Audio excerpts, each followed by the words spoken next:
come because I like to learn about what is going on in the industry. I like to hear from the contractors, especially because being an engineer, sometimes it's good to learn from the contractors what innovations they're coming up with, and obviously to meet with other folks and see what they're working on. This conference is probably the most important event during the calendar year, so you cannot miss it.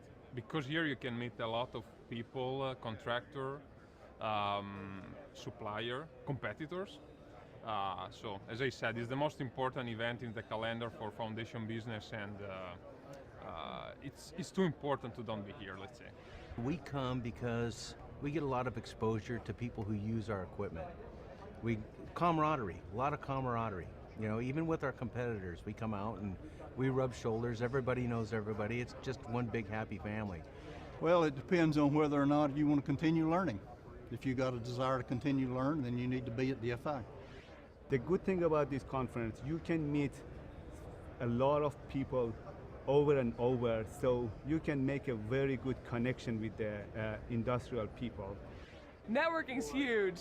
There's so many people here, just from different parts of the country and the state and the world even, and just seeing what processes they're using and their design methods and their equipment, and just really a lot of exposure, and also getting connected with those people for potentially future work, future jobs. Come join us if you're interested in anything in this industry. This is the place to be. This is it.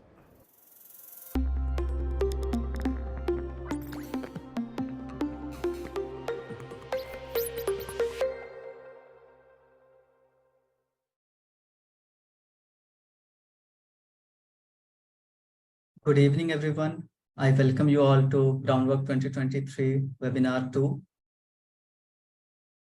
A few quick instructions before we move ahead with this program. Recording of this program is prohibited. Participation certificates will be sent to the students in approximately 2 weeks. And the online webinar recording, it will be available on DFII of India YouTube channel in approximately 2 weeks' time. To all the audience member, you have a live Q&A feed just beside this video streaming platform. You can go there, you can ask your question anytime during the presentation or during the question and answer session, which will be conducted after this presentation. You can type it out and it will be taken after the presentation by the moderator. So without spending any more time, let me introduce today's session moderator, Mr. Govindraj. Is from Keller Ground Engineering India Private Limited. Is design manager there. He is practicing geotechnical engineering and having 20 years of experience in analysis, design, execution of foundation for infrastructure projects. He had worked in multinational organizations such as Swiss Boring, Jubilant Ground Engineering, and Six Construct at various levels. He had masters in structural engineering from NIT Calicut. He obtained it in 2002. Presently, he is working in Keller Ground Engineering India Private Limited since 2019 as geotechnical manager. His area of interest include construction of heavy foundation, especially board piles, diaphragm walls, and deep excavations. So I welcome you, Govindraj sir, and thank you so much for moderating this session. And now I request you to kindly take this session forward.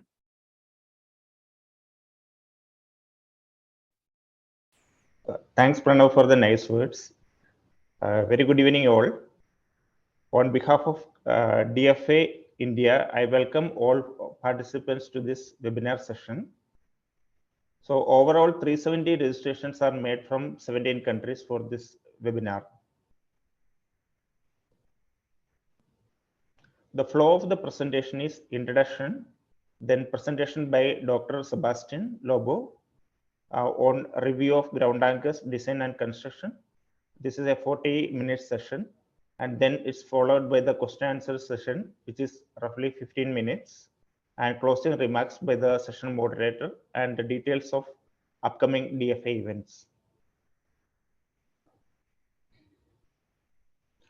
Dr. Sebastin Lobo is a geotechnical project manager at AGS Pittsburgh, PA, and he is also an adjunct lecturer in the University of Pittsburgh.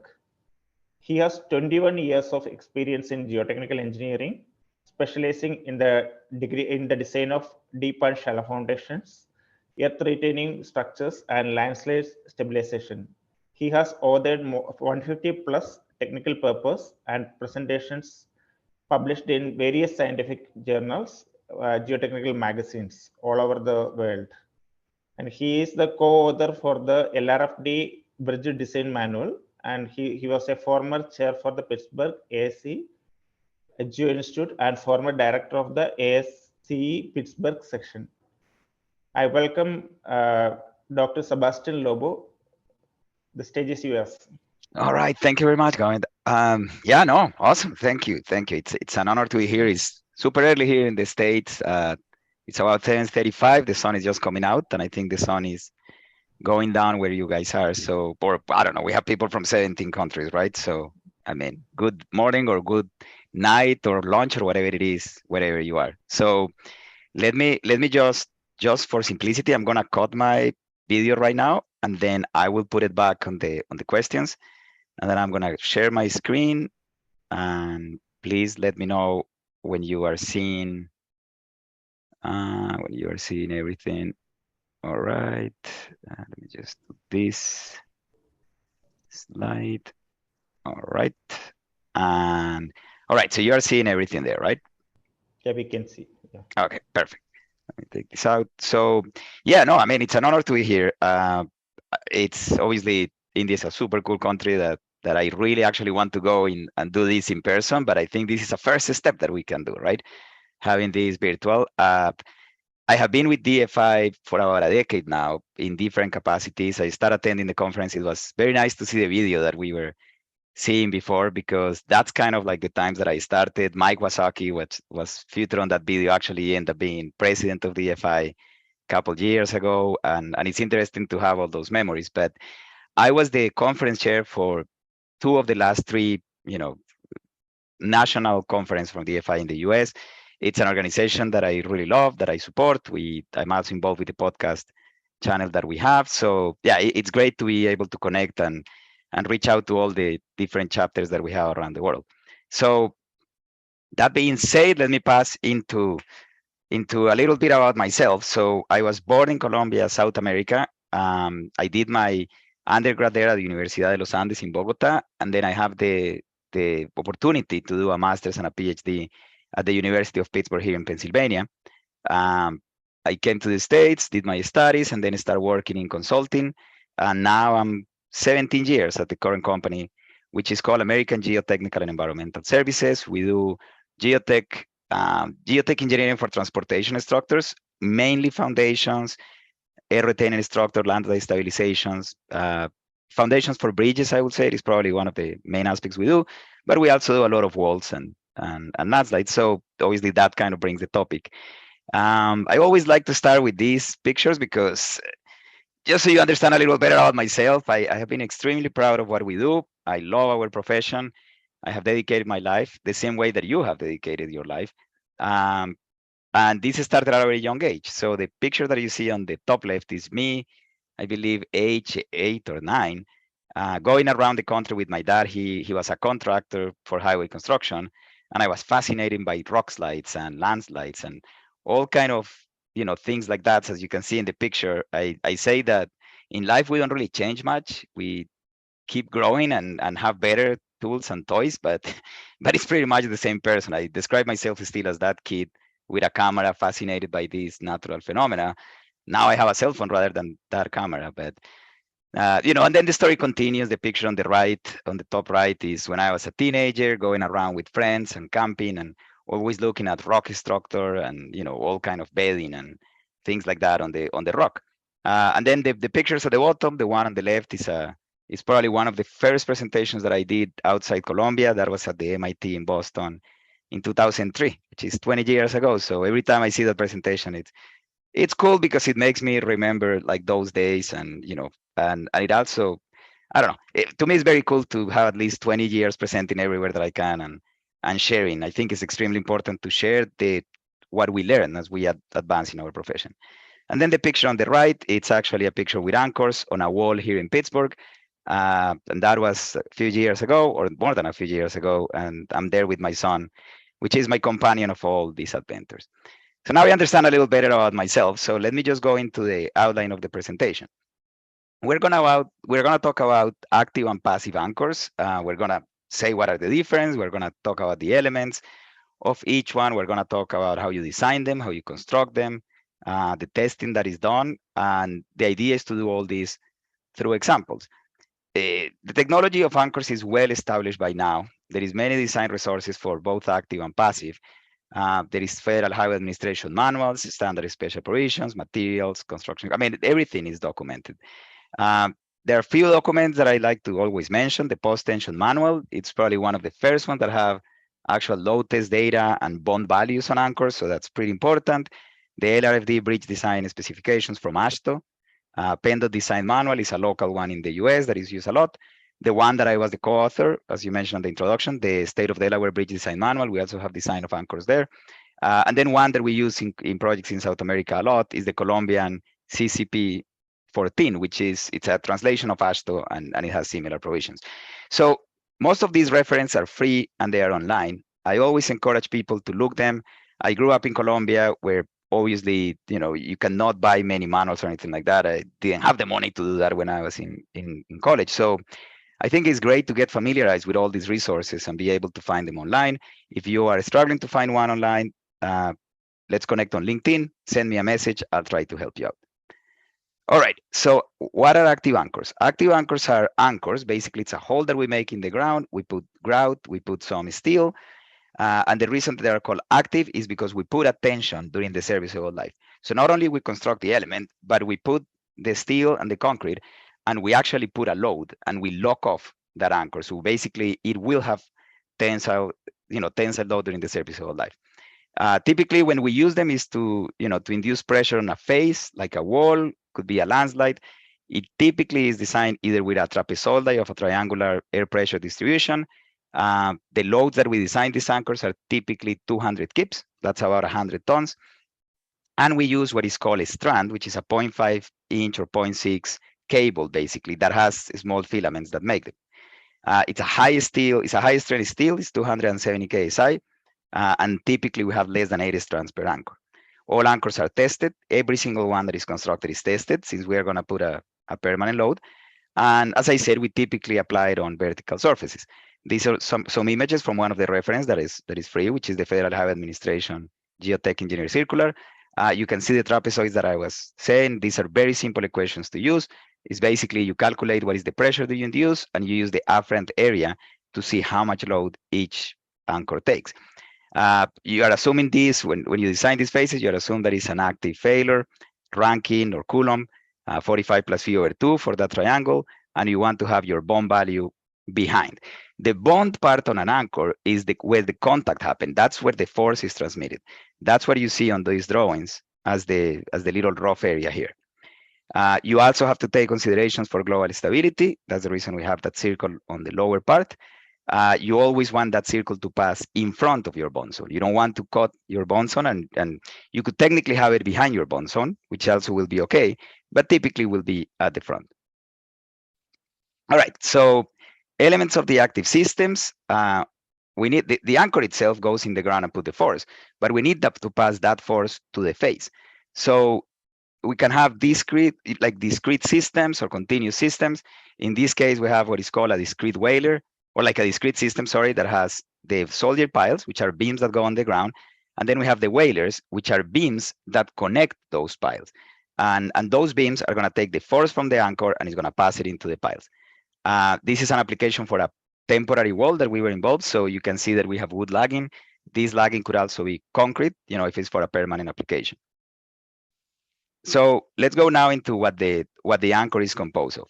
So we have two main zones. One that is called the bond zone, which is where there is this contact between the grout and the steel, and the other one that is called the unbond zone. The unbond zone is where there is no contact. The way that typically this is done is that the strands are going to have a plastic film around it on the unbond zone. So even though there is grout, that is, let's say, contact between soil and the strand is isolated by that coating, by that kind of, let's say, like a pajama or some kind of a sleeve. Now, you don't have that on the bond zone. The bond zone, you will have contact between the strand, the grout, and the rock. the way that I'm doing this presentation, I'm talking about anchors, active anchors that goes to rock. There are different regulations, as I showed, different manuals. In some countries, you can have permanent anchors on soil. The other part, like in the northern US, for example, in Pennsylvania, where I am, you cannot. Anchors have to go to rock. The bond zone on an active anchor has to be on rock. And the concern for that is to have a permanent tensile force that is on soil. I mean, basically creep. That's kind of what your concern is. So this is the typical arrangement. The bond zone, you limit it typically to 20 feet, maximum 40 feet. You don't want to have more than that, because if you have more than that, you don't mobilize. When you mobilize peak strength at the front of the bond zone, you don't have peak. When you mobilize peak at the bottom of the bond zone, you have not mobilized. You already passed peak at the front, and you are going to have a residual condition. So you have to control that bond zone. Now, these are a few examples how you then tie that anchor, that active anchor. So you construct it, you put it on the wall. Similar principle with the whaler, similar principle with the piles. The only thing in this case is that it's a permanent application. This is a wall in the state of West Virginia. And you can see how now we're using precast panels for the final facing. There is a lot of details about the connections. I don't want to go really into those right now. I just want you to know that all these resources exist. When you design an active anchor, you are not going to start from scratch. Every manufacturer already has details regarding the trumpet, the wedge, the head, basically how you connect that element into the face. This is the way that in a cross section, you will see your anchor. You have the outside, which is going to be the grout. Then you have your strands, which are the little cables there with the little filaments. And then we typically put a corrugated pipe around those strands. The corrugated pipe is doing nothing except providing a barrier for corrosion. So it's basically, if water ends up getting into the grout or during the serviceable life, it will not be able to penetrate into the strands and corrode them. There is many requirements, like you have to have ½ inch of cover outside that corrugated pipe. You need to have 0.2 inches between the strands and that barrier. Again, the idea is not for you to memorize any of these. It's just know that all these exist. Now, what are the facing elements? So now we talk about, we have the anchor, we put the steel, but we need to connect it to a face. So we can have concrete cast in place. We can have we can have shotcrete, we can have SPL that we show on a few examples, but you can also have some other, for example, like a sheet pile wall made of steel. You can also have whalers as a continuous beam, or you can have it as sections. I think in a few of the examples we already covered, one with a temporary wall with a discrete whaler. Now we're looking another temporary wall, but with a sheet pile and a continuous whaler. So that whaler is basically taking all the anchors, taking all the forces, and passing it into the sheet pile. All right, the general construction sequence is that, we're gonna drill a hole. Typically it's gonna be about 6 inches, could be 5 inches. Once you have the hole, you're gonna place the anchor, you're gonna place the steel, the strand, then you're gonna grout it, typically 3-4 KSI steel. Then you're gonna test the anchor. So again, extremely important to remember, if you are doing active anchors, every single one has to be tested. And you typically go to the design load or a little above the design load, right? Depending if you are doing LRFD or factor of safety. You test it, you show that the design load for that anchor is there, that the anchor is going to perform well during the serviceable life, and then you do what is called the lock-off of the anchor. You reduce to 80% of the unfactor load, and once you get that load, you close the anchor, and that load is going to stay there.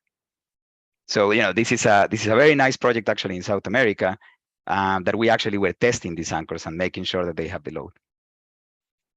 All right, so now let's move into the other side of the spectrum, which is the passive anchors. Active anchors have been around for a really long time. That's the reason that all the methodology is extremely well documented. Passive anchors is a concept that is a little newer. It really started in Germany in the 70s and 80s, but in my opinion, it only took off around the year 2000 when they really made it to the US, and we start having design manuals and we start having them more in more projects. So the passive anchor, it's constructed very similar, but now we have a marginal tension load during the construction. We are not going to have permanent loads or permanent high loads on these elements. The load typically is less than 60 kips. So I like to keep this as comparison. I was talking active anchors with 200 kips. Now we're reducing to less than 60. So it's a big difference, right? The critical concern here is global stability. We're not really looking at phase stability or those diagrams, the triangular and trapezoidal diagrams. We're really just looking more for global stability. And typically we do it with number 8 or number 11 bars. We don't really use a strand for passive anchors. You can do active anchors with a strand or bar, but you cannot do passive anchors with a strand. And now we use 75 KSI steel bars, which are significantly less than the 270 KSI. We can also use 150 KSI bars that are now more available, but the typical is 75. This is a project. It's a very nice application. You can see it's a picture from now 10 years ago, and that always impresses me when I go back in time and look at all these memories. I highly encourage you to document your projects, document what you do. Take pictures, share them on Facebook, on LinkedIn. Enjoy your profession, right? I mean, be proud of what you do and take pictures with your projects, because that's really what defines who you are, right? And you should be proud of that. So in this application, we have passive anchors and we have a steel mesh. We're tying them with knots and plates. And the idea is that this is kind of stabilizing a landslide. The methodology, it's also well established, well explained on NHI and Federal Highway Administration manuals. As I mentioned before, now what we're looking is just circles, basically. We're not looking at phase stability, but we are looking at circles. The first few manuals on passive anchors, actually we're trying to look for forces on the phase. That methodology has dropped since then.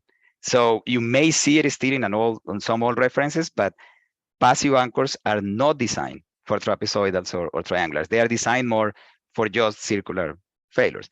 Now, the difference between an active and a passive anchor too is that there is no concept of constructing a bond zone and an unbond zone. This one, you make a hole, you put a bar, you put grout everywhere. And what we assume as bond or unbond depends on the analysis.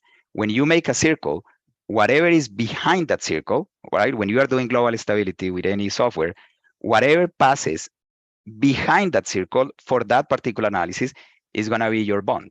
Whatever is on the left side, for example, in these drawings, is going to be the unbond. And same as on the active, what is your resistance on that element is basically that bond value that develops on that soil or that rock. These values come from tables. It's just it's an empirical value that tells you what is the bond stress that you have. So that's area, surface area of the nail, and you multiply by the perimeter of the nail and then the length of that nail. That gives you the surface area. That times the bond and a factor of safety is going to tell you what is the force that go on that anchor. So that's the way they work. Similar to active in the sense that you use bond concepts, but only for circular failures. This is kind of a typical application on a regular project. It's similar to the one that I showed you before. We go to the slope. Let's say this is a landslide that had a problem. So we put the facing, we put the nails. It's kind of, to me, the best analogy is saying we're stitching this back into the ground, right? We're trying to stitch this and make it stay. The bars, look like this. This picture may not be the best one, and you will see some pictures later on, or it is good, but what I'm saying is it's from like 10 years ago, and a lot has changed in regards the simplification of this. When we start doing passive anchors, when we start doing soil nails and rock nails, we were literally copying all the methodology and all the products that we have on active anchors. Similar as I mentioned, we started doing these trapezoidal pressures and triangular, and then we end up dropping them and just staying with circular. When we started with the material itself, we start with the bars, and we start using a corrugated pipe for corrosion protection, similar to what is done on active anchors. However, with time, we realize that is really not needed, because just think how many protection you have against corrosion. When you are doing bars, you can epoxy coating, as you can see in that picture, the green paint on the bar. That's a level of protection, right? Then you're going to have grout, right? That grout is going to give you protection against corrosion. And then you put a corrugated pipe. That is a third-degree corrosion protection that is really not needed. In an active anchor, it's a different situation, because you cannot put epoxy coated on a strand. So in that case, it makes sense to have it. But to me, in passive nails, you don't really need that. So these days, this has been simplified, and you're going to see it on the examples that are going to follow. We typically just have the bar with the green epoxy coating. If you work on the northern part, eastern part of the US, you see green epoxy. If you work in other areas, sometimes you see gray epoxy and even purple epoxy. Different manufacturers are going to tell you different stories. For me, all of them work equally the same. So that's your bars, and then that's how you construct the nail. Now we talk about the facing. So the facing is a high strength steel mesh, right? And it's going to have all kind of connectors, clips, and things like that. There are many manufacturers in the world. I'm just putting a few here that I have worked with them very successful. Geotechnical Teco Mesh. It's a really good product. They have the 2, 3, and 4 millimeter. It's a company that now it's everywhere. It's a company that I have worked extensively on testing and education seminars and things like that. I have been in their facility in Canada, in Vancouver. We have done tests together and we have used a lot. It's a great company. But the same way, there are other companies, right? I mean, I don't work for any of these manufacturers. I just like their products. Macaferri and the B600 mesh is also a really good product. It's a high strength mesh that you can use, extremely popular in Europe. So in the different countries that you are, you will have different manufacturers, and I'm sure they all have equivalent products. The important part is to understand that this is not like a chicken wire fence, right? This is not like what we use on a farm to just contain animals to move. We all grew up seeing those very weak steel, chains, or like a chain link fence. That is not going to make it. It has to be a high strength. It has to be a product that is special for this application. So this is a picture of the system in place. You can see the anchors. You can see we use what is called a TRM, which is a torque reinforcement mat. It's a plastic, literally. It's a membrane that allows that the soil stays behind and doesn't flow through the steel mesh, that it doesn't go out through the steel mesh. Because you can see that the steel mesh is like a diamond shape. And if you don't have that, the soil can literally just flow, right? It can just erode away. So that TRM basically just doesn't really put that much pressure, but it just hold it there so it doesn't escape. And a lot of the time, the TRM already comes with seeds, right? So vegetation is going to grow. One of the main things of the passive anchors is that it's a green technology in the sense that you will have grass growing in this in a matter of days. And eventually, this is going to be completely covered by vegetation. So you will not really know, that you have this system there. There's some are typical examples. You can do it on soil. You can do it on rock. You have the TRM. You have the mesh. You have the nails. You have the plates. The different manufacturer will give you the plates. They will give you the spec for the nuts. I never advise anyone to go and construct this without a major manufacturer being involved on the project, because they will provide all these details. For example, there is a boundary rope that we don't take into account on our design, but they like to use as a redundancy and making sure that the forces are being transmitted around.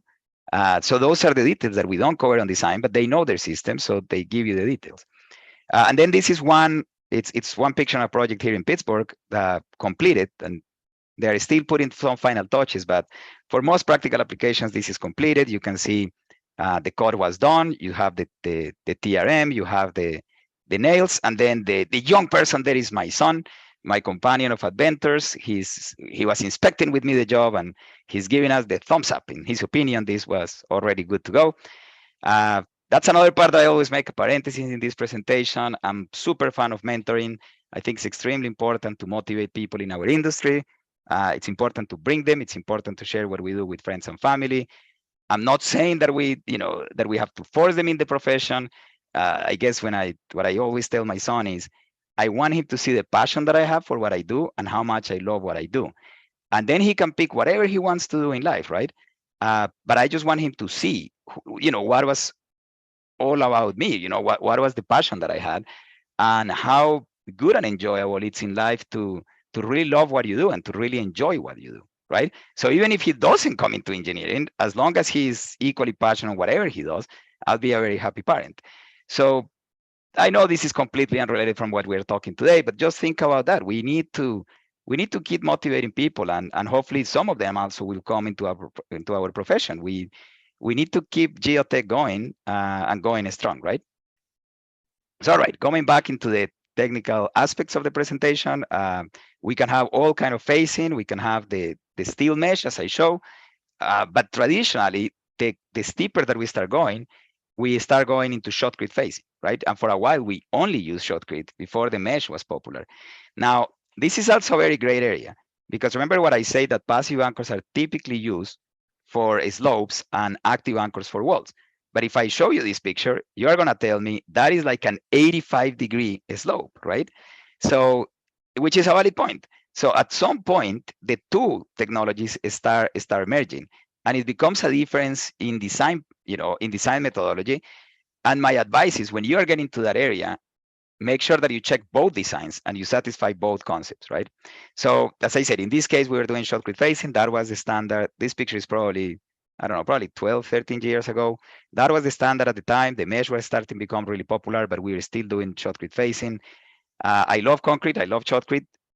It may not be the best for this application because remember, these anchors are not locked off with load. I mean, it's basically, we don't have a permanent load. So by nature, by definition, they are going to stretch, they are going to move, they're going to activate, they're going to engage the resistance.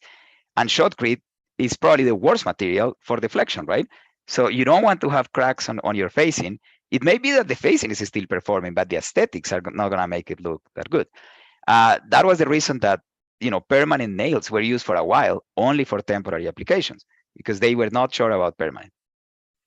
All right, as the technology continue, we keep working, and one of the personal challenges that I had since probably the year 2015 is that I believe that you could do a vertical face or almost vertical face with passive anchors and mesh. I'm such a big fan of the product that I started thinking about this, and I was like, I think it can be done. I can design it, but then who is gonna do it, right? And then we end up having the perfect project on a temporary bridge that the owner actually, it was the first time in Pennsylvania that this was done. The owner actually was willing to take the risk because it represented a saving of 50% of the cost. So we work with GeoBrock, we work with the Teco Mesh. I went to Vancouver, we saw some of the tests they did. We basically were designing this again with the active concept, sorry, like a triangular pressure and trapezoidal pressures, and also with the global. And we satisfy both methodologies as active and passive, but in reality, we constructed as passive with the steel mesh. And I mean, I was so proud of that. You have what you have on top of this on the right side. It's a bridge. It's an active bridge with cars traveling through. And we have a vertical or almost vertical slope, right? With a steel mesh facing. These 10 years ago, 15 years ago, it was impossible. Nobody would say that you could construct it. So not only we show that it can be done, we save a lot of money to the client. So we actually have a meeting, and after that meeting, I went and took my picture there. You can see I have a smile, very proud about, and I even have a tie because it was a very important moment for me. All right, so the installation of the passive anchors is the same. It's a 6-inch hole, casing if necessary, just for temporary stability of the hole as you drill it. Typically it's done with rigs that can have about 15 feet up or down of the ridge. You place the bar, you have centralizers, which are just plastic elements that help you to maintain the bar in the center. You tremi-grout the element, which means you start grouting from the bottom and you take a pipe out as you continue grouting. Testing if necessary. The reason that I say it is because on active anchors, I was mentioning every single anchor needs to be tested, right? On passive anchors, they don't, because you are not leaving the load on them. They will engage in the future and develop that load. So we typically only do 5% of the anchors that we construct. If we have a job with 100 passive anchors, we only test 5, and we show that the 5, satisfy the design loads. So, okay, once you're done with testing, then we install the facing, which is, as we said, it could be mesh or it could be shotcrete. So this is an example of a project. We are going with the rig. We're installing this. We're drilling these nails. Once the hole is done, the bar goes in, the grout goes in, and the mesh goes, and we continue going down. It's a top-down construction, and you can even see that the parts above already got hydroseeded, and grass is starting to grow, even though we haven't even finished the whole slope. This is another example. I guess my attention here is the look at the equipment. It's a regular excavator machine. And what we do is that we put this attachment, right? We only take the bucket out of the excavator and we put this drill, and it's just an attachment. It's managed, it's driven with remote control from the operator of the excavator, and it literally just goes and drills. This one in particular it's an awesome project. It was the first time that one of these operators trust me, and I was able to drill a complete soil nail into the system. Typically, that's not allowed because the engineer is not allowed to operate Obviously, there is a lot of risk and liability, but that was a very special moment. And the tool that we use, you can see it above. It's an eccentric tool. It's what is called now a NUMA jaw. It's a tool that goes inside casing and you advance with the casing. But then once it passes the front of the casing, it opens. It has an eccentric tool that opens. And actually, it's one of the biggest advantages or the biggest advancements. When we drill like this, because that element opens, it gives us a diameter that is typically higher than the casing. And we end up having probably a circular section that is bigger than that we assume on design, which obviously is going to mean more bond zone, right? Because if I increase the diameter, I increase the perimeter, so I'm going to have more bond area that the anchor is gonna work. As we were saying, we do testing only on 5% of the nails, so it's a relatively simple procedure. So I'm standing here in couple tests with all the engineers that we work together, and then some of the operators. When you close that nail, when you put the knot, it's very different than an active anchor. In an active anchor, you put the load, so you have to put the wedges on the strands, but you are putting 200 kips or something like that on that. This one, since you are not putting any load, typically it's just going, you put the knot, you just, with a wrench, you just do a couple turns, and you make sure that you have enough pressure so you take the slack out of the mesh, but you don't really have to push much. So as you imagine, also the construction goes significantly faster. These are some products, some final products that we have in a few projects. This is kind of like a small part, but we actually got the record in Pennsylvania for the slope stabilization with passive anchors with the highest amount of, or like the highest number of passive anchors, which if I believe it was something close to like 3,000 of these that we put in just one single area. This is another project that we did, and I love the fact that you can see how the vegetation is growing so fast. In the picture above, we are only installing the ones at the top. On the picture below, we are installing, obviously, the second stage. By the time that the picture was taken, you already have vegetation growing. It's insanely fast that it grows, which is great because it just covers and it gives you a nice finish. Another advantage of the system that is really well explained on that picture is, look the bottom right. It was a little intrusion of rock, better quality. So we actually decided to not put anchors on that area because they were not necessary. So it's a very flexible system that you can adapt during construction. So now let me just show you one complete example. This is an emergency repair that we did in an urban setting. It was the collapse of a wall. I think I'm the only person smiling close to that wall. Fortunately, nobody was injured. It was not compromising the safety of any residents. What is on top of that wall is just a street. The street was closed. It was permanently closed during the entire length of the repair. And then I'm standing there basically just seeing the rubble and everything that failed. The original wall was more than 100 years old. So, that was really the reason that it was failing. It was basically weathering. So the first thing that we did is we clean it, right? We work in design build with a contractor. We clean the wall, we design nails, and we start installing them. And the installation is just going with the little excavator and the rig and start making the holes, right? So we drill. Once we drill and have the holes, we go and put the bar, so you can see the steel bar. And if you see, every single bar, every single hole has a little hose that comes out. That is the tremie pipe. That is what is used to basically, with a hose, just put the grout at the bottom and then start lifting it, taking the hose out and make sure that you have concrete everywhere. This actually was here in the city of Pittsburgh. So I was spending my Saturdays there with my friend and my companion, my son. So, he was in every single one of these. And one of the cutest things is to see, now he's older. This picture it's a few years or more than a few years. But when he was younger, he used to go and he just grabbed those anchors. And I always say, if you're able to take one of those anchors out, I'll give you $1 million, which I don't even have. But, it was the game that we play. And as you imagine, he was never able to take the anchor out. The load testing on this is similar. In this case, because it was an existing wall and we installed things so high, we have to use a lift. And then with the lift, we're able to go and do the testing. Testing of passive anchors is simpler because they are smaller loads. So you can do it with a smaller jack, which is what you're seeing there. And then once the elements are tested, right, we just start putting the shotcrete and go from top down and finish the wall. Something that I probably didn't mention before that is worth in this picture is the drains. You can see some geofabric that comes down in some rolls. That is just drains that are installed behind the shotcrete in case the water goes there, so it can be drained and can be taken out of the wall.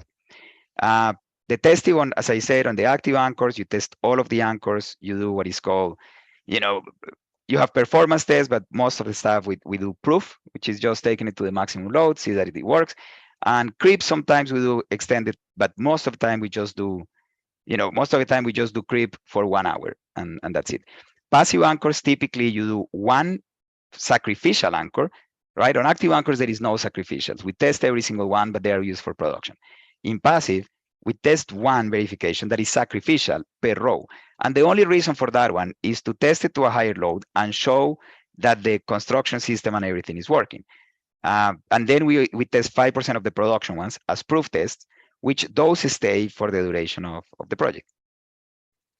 For verification, we typically go to 2 times the design load. For proof, we go 1.5 design load.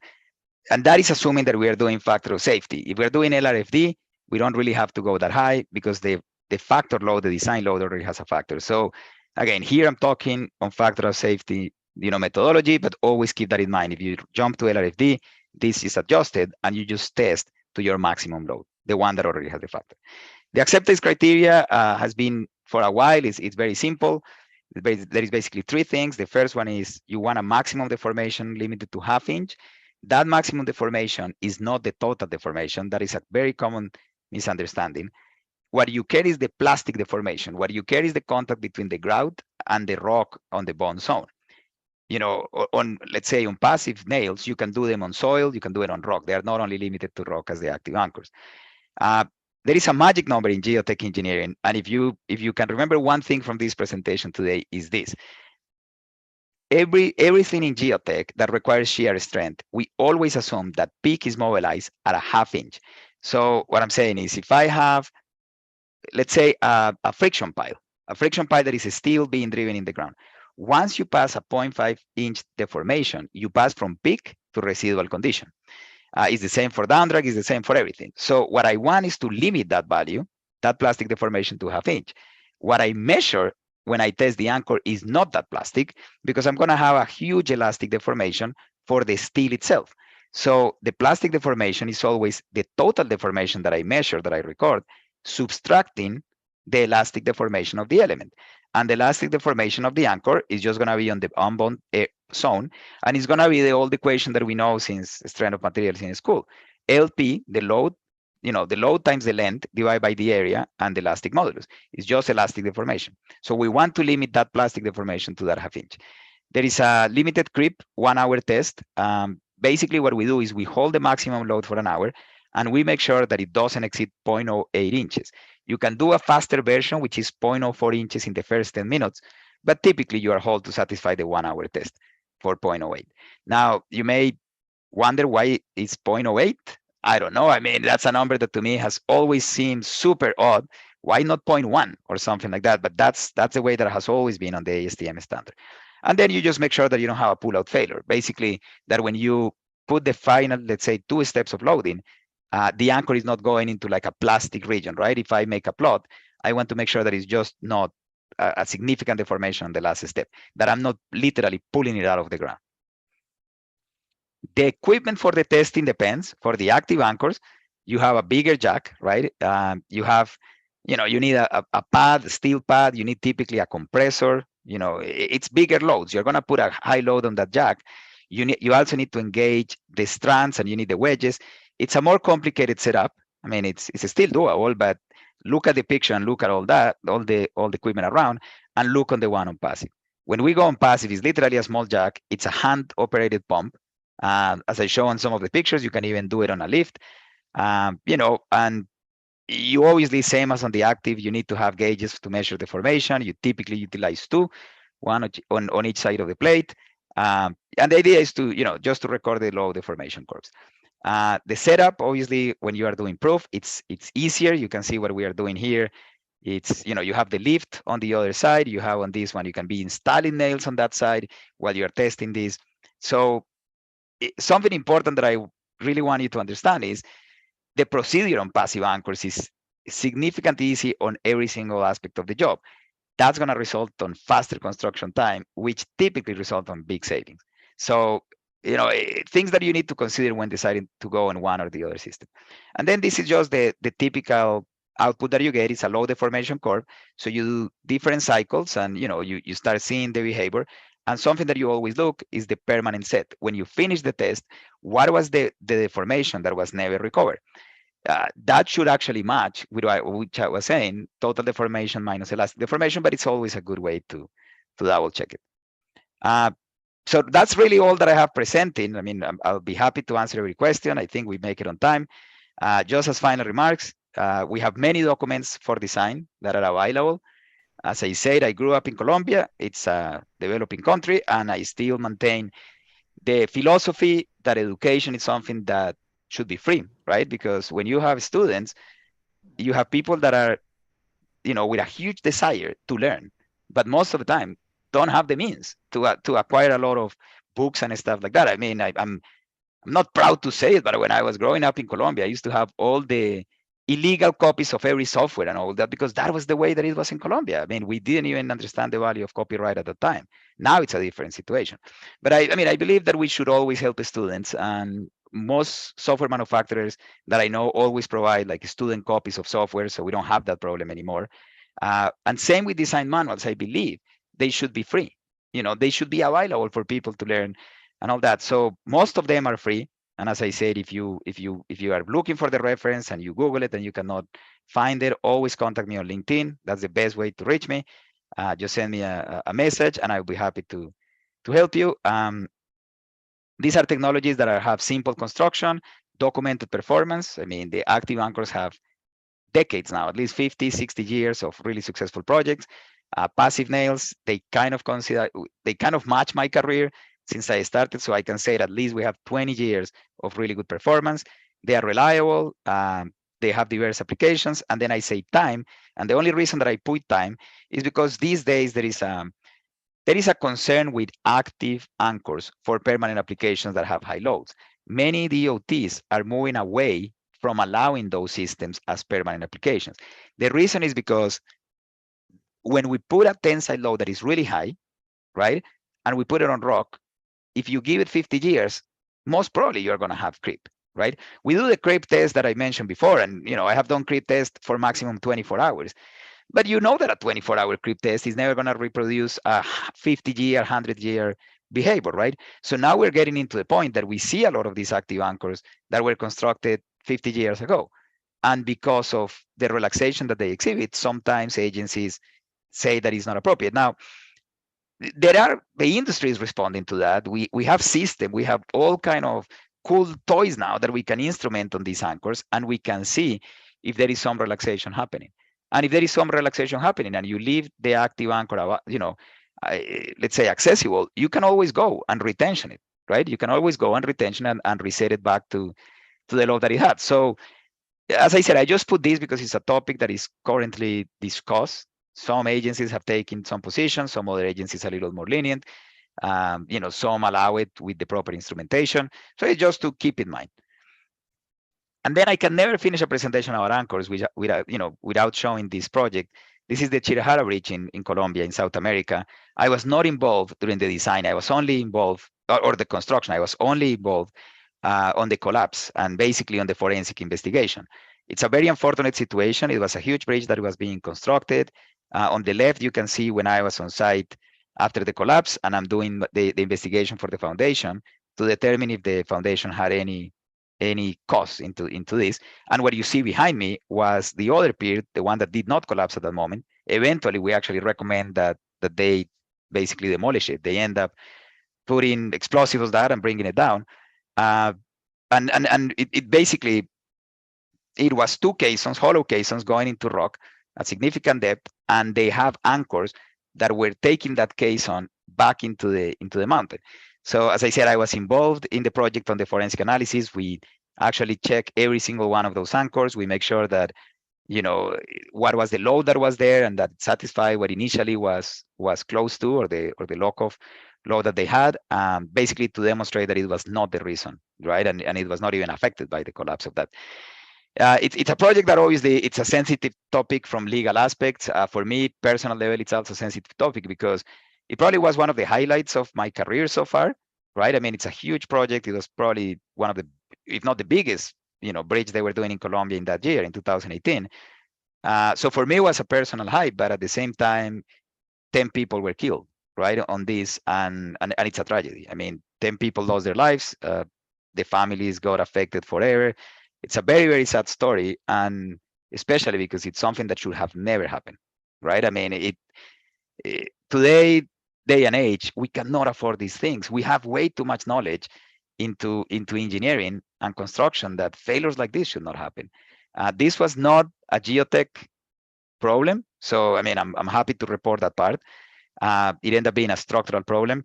I cannot talk much about it because of legal implications, but you can look it online. I mean, if you just go to YouTube and watch Chirahara Bridge collapse, you can actually see the collapse of the bridge, which is extremely impressive. You don't see a structure like this collapsing like that and recorded on video. I personally don't have that video on this presentation. Every single time that I watch it, I remember that what I'm watching there, 10 people are being, are losing their lives. So if you want to investigate it, it's on YouTube. I think it's important to talk about these mistakes because that's the only way that we can avoid them in the future.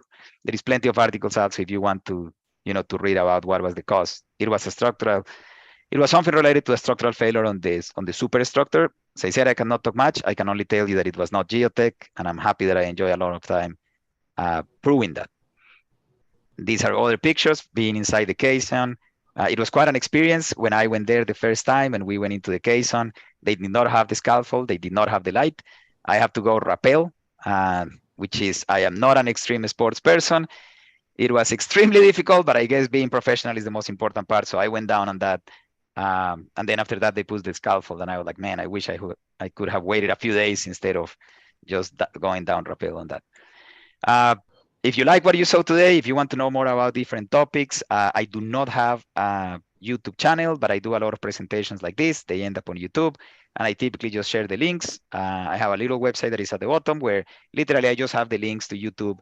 But really the easiest way is just go to YouTube and put my name. You're going to have lectures like this in Spanish and English on different technologies. I have anchors. I don't think I have actually anything on anchors. This is the first one we are really recording that will be on YouTube, but I do have a lot of presentations there on drill shafts, slope stabilization with piles, landslides in general, how to monitor them, how to fix them. I also have about settlement, mine collapse, and all kind of geotech topics that they may be of your interest.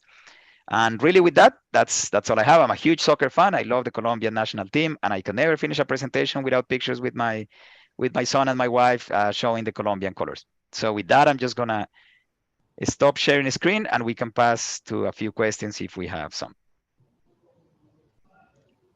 Thanks, Dr. Sebastin. Nice presentation. I think Thank a lot you. of questions are there. I will directly jump into the questions. So the first one is from Bashir Khan. When to use active anchors and when to use passive anchors? Yes, that's a good question. So active anchors, as I mentioned at the beginning, typically are used for walls, right? Vertical surfaces, when you need to put a force on a vertical surface, for example, support of excavation, right? If you are doing basements on constructions on urban areas, if you are doing retrofit of walls that maybe have deteriorated with time and they start moving, so you put that. When you have very steep slopes and you have foundations like the one I showed in Colombia that we were involved, you can also do that. Passive anchors, they really found their area in slope stabilization. They started trying to compete with active anchors, but they only found a place as temporary walls. And that market, although it was good, it was not the full potential.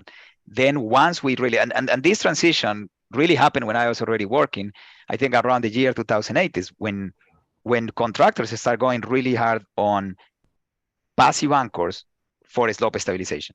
And then that's when it really took off because it completely, it completely replaced the active anchors because the construction process and the cost, everything is about money, right? So once we started using passive anchors on slope stabilization, and we were doing it for half the price that we were doing it before with other methods, then it really found this niche. Federal Highway Administration, the first manual they developed was 2001. They did an addendum on 2003. But the big one that basically took all the technology and put it together was 2016. So it's a very recent step, and obviously in countries like Colombia, like India, like in South America, when we are not on the States, when we are not talking about big budgets, we are talking about limited budgets. This technology has a perfect market, right? And then we have companies like Keller, and we have companies like Nicholson, Bianchi. I mean, there is so many good contractors around, that know how to do the system so well that then it becomes reliable and it takes off, and so that's really the applications for one and the other. Right. I'm not going in the order, but due to the time constraints, I will be reading out one question from in the last only. It's from Afijit. So please confirm what if we lock off the active anchor at less than 80% of the unfactored load. So Yeah, so I will add one question I will add one more thing to that. So basically different countries are using different lock off loads. So generally Europe and other things generally go with 80%, but at the same time British codes BS 8081 is talking about 110%. Yes, correct. So which one is good, or what? Yeah. Yes, to me, I mean, as you said, we go with the standard on the area, right? So 80%, it's 80% of the unfactored load is the standard by AASHTO in the US. There is also another criteria that many agencies require, which is 50% of the yield, because basically what they don't want. So let's just talk the limits. Why I don't want to put too much load? What I don't want to put too little load? I don't want to put too much load because then I'm gonna be in an area that if I don't need that load, I'm going to start having potential for creep, right? If I put my anchor and I put a lot of load, believe me, if you pull hard enough for 100 years, you will get it out, right? I mean, I think in life we all have realized that if you put a lot of effort on something, it will eventually happen. So to me, when you put too much load, creep is going to be your worst enemy. When you put too little load, then the problem is that, especially on anchors that are, let's say that I just put 20% of the lock of load. Then the anchor, the way that the active anchor works with the strands, with the wedges, and with the head, if you don't have too much pressure, you're going to get dirt one way or the other.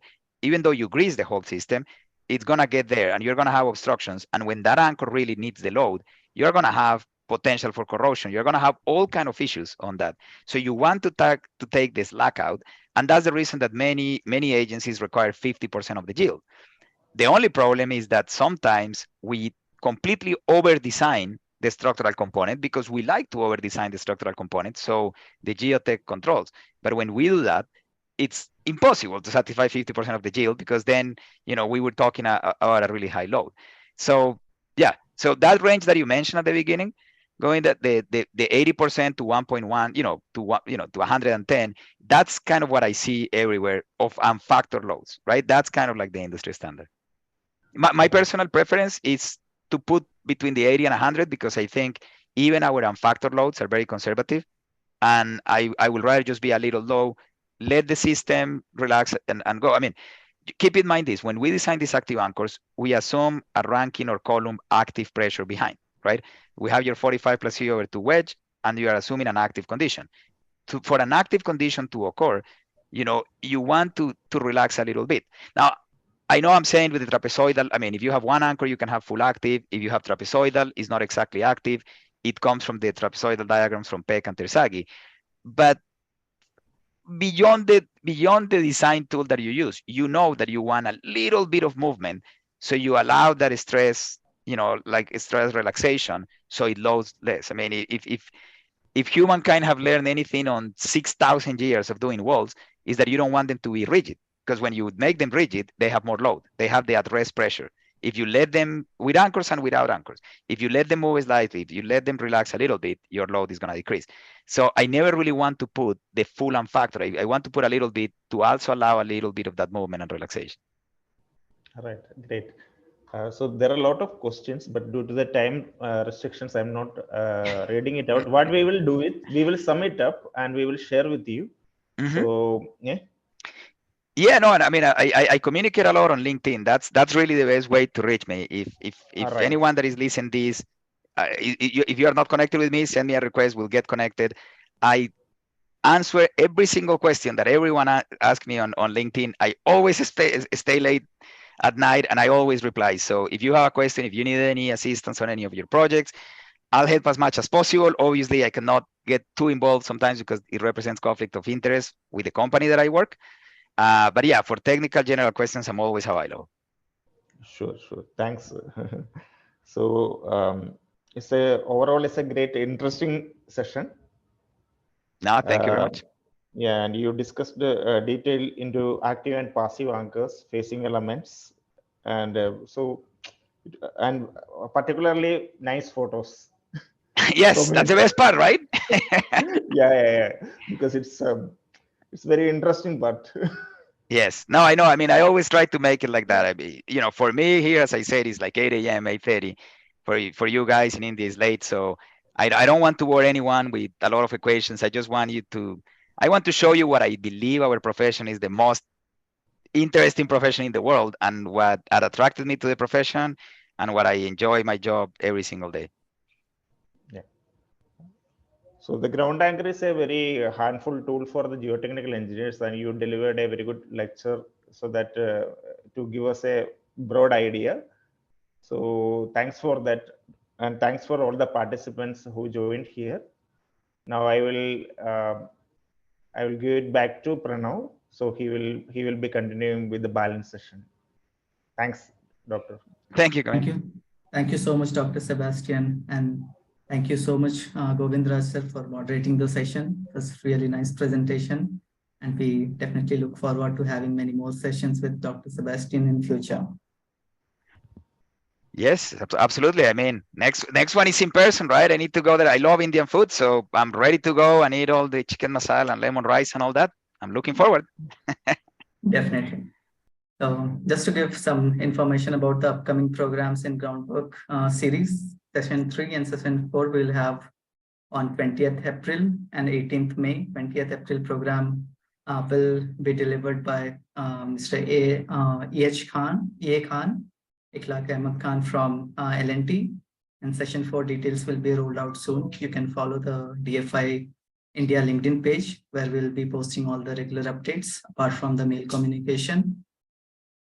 Also, just to give some highlight of the DFII India 2023 annual conference, which is happening in Vadodara, Gujarat. It is scheduled on 5th to 7th October 2023. Venue is Grand Mercury Surya Palace, right at the center of city. And we are having 2.5 days of event with keynote presentations, special session, panel discussion, student and women in Day Foundation event, paper presentations. Apart from that, obviously the exhibition, networking, the main part, cultural program, and banquet dinner we'll have on 6th. And we are also planning a trip to the world's tallest Statue of Unity on Sunday. This will be optional. So we look forward to having you all in Vadodara during October. Apart from that, we have already started the sponsorship registrations. We've already got few companies rolled in, and delegate registration will start in few days' time. We'll definitely encourage all of you to participate. So I again thank the speaker, Dr. Sebastin, the moderator, Mr. Govindraj, and all of you to attend this session. And we'll see you in the next one. And this will mark the end of this session. Thank you, everyone. Thank you. Have a great day. Thanks. Bye.